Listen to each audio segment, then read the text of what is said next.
বিশ্ব সংবাদে আপনাকে স্বাগত।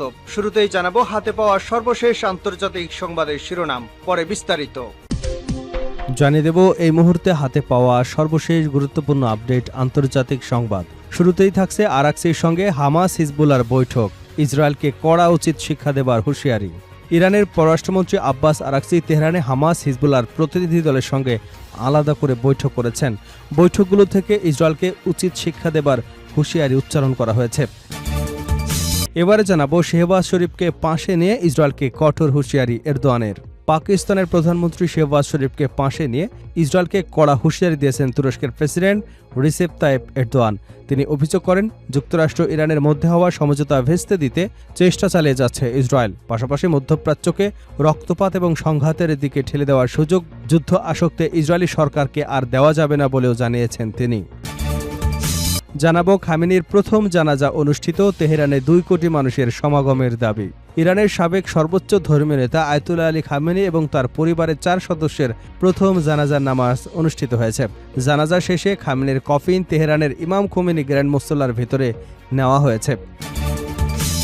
এদিকে ইরানের বিকল্প অস্ত্র বাবাল মান্দেব প্রণালী বললেন মেদভেদেব।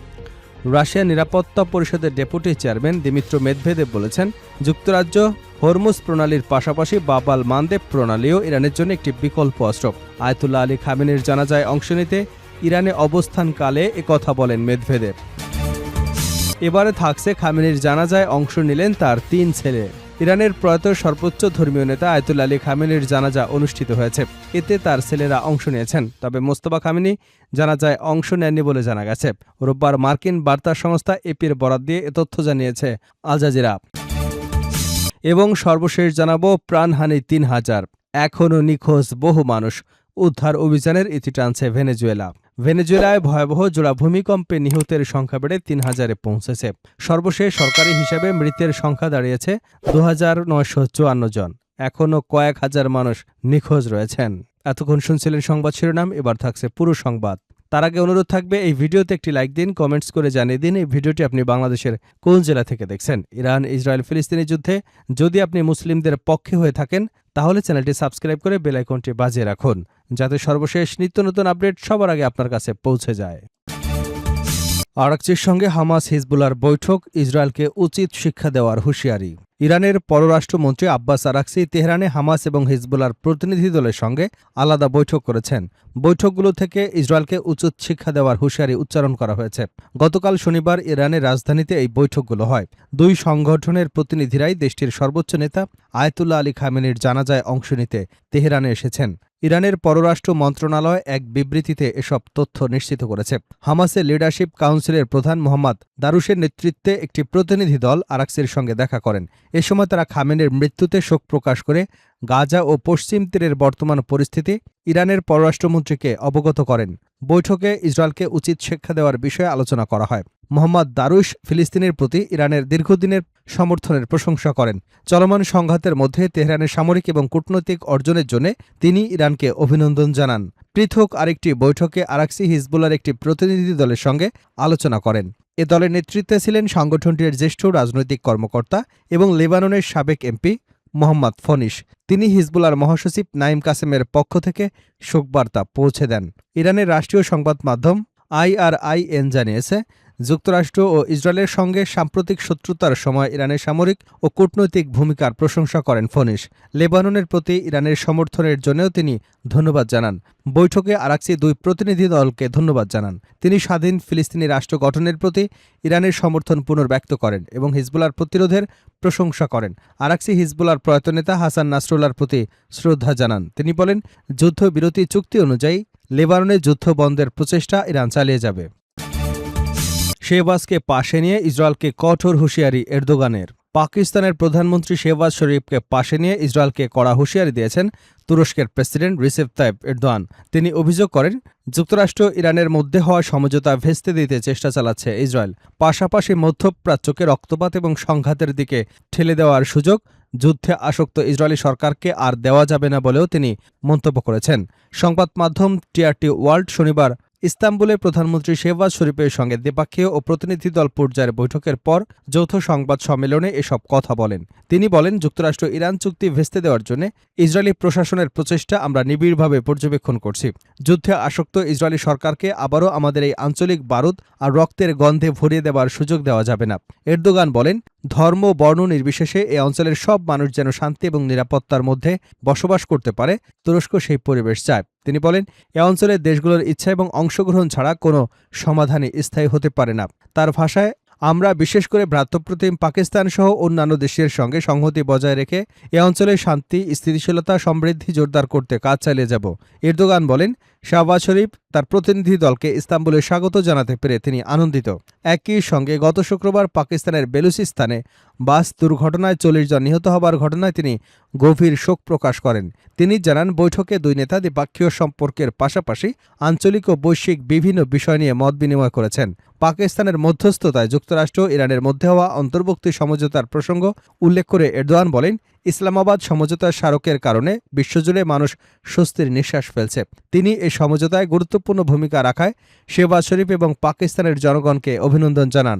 এরদোয়ান বলেন, আমাদের অঞ্চলে উত্তেজনা কমানো এবং কূটনীতির মাধ্যমে সমস্যার সমাধানে সহায়ক প্রতিটি পদক্ষেপকে আমরা সমর্থন করেছি এবং ভবিষ্যতেও করব। তিনি অভিযোগ করেন, তেল আবিব এখনও এই সমঝোতা আনুষ্ঠান করবার চেষ্টা করছে। একই সঙ্গে ইসরায়েল লেবানন এবং সিরিয়ায় হামলা অব্যাহত রেখেছে। গাজায় ফিলিস্তিনিদের উপর ইসরায়েলের অবৈধ অমানসিক হামলা চালিয়ে যাচ্ছে।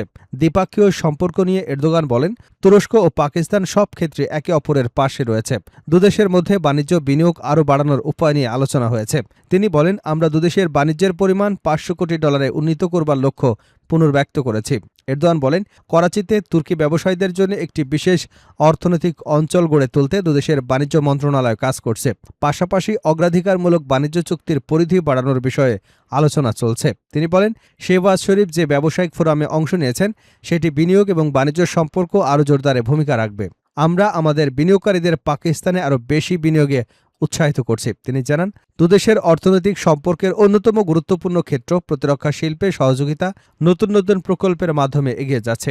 ধাপে ধাপে বাস্তবায়ন হওয়া এসব প্রকল্প পাকিস্তানকে আরও শক্তিশালী করবে। এরদোয়ান আরও বলেন, জ্বালানি, পরিবহন, গুরুত্বপূর্ণ খনিজ সম্পদ, তথ্য প্রযুক্তি খাতে পাকিস্তানের সঙ্গে সহযোগিতা আরও গভীর করতে চাই। আজ প্রধানমন্ত্রীর সঙ্গে আমরা আবারও সেই অঙ্গীকার পুনর্ব্যক্ত করছি।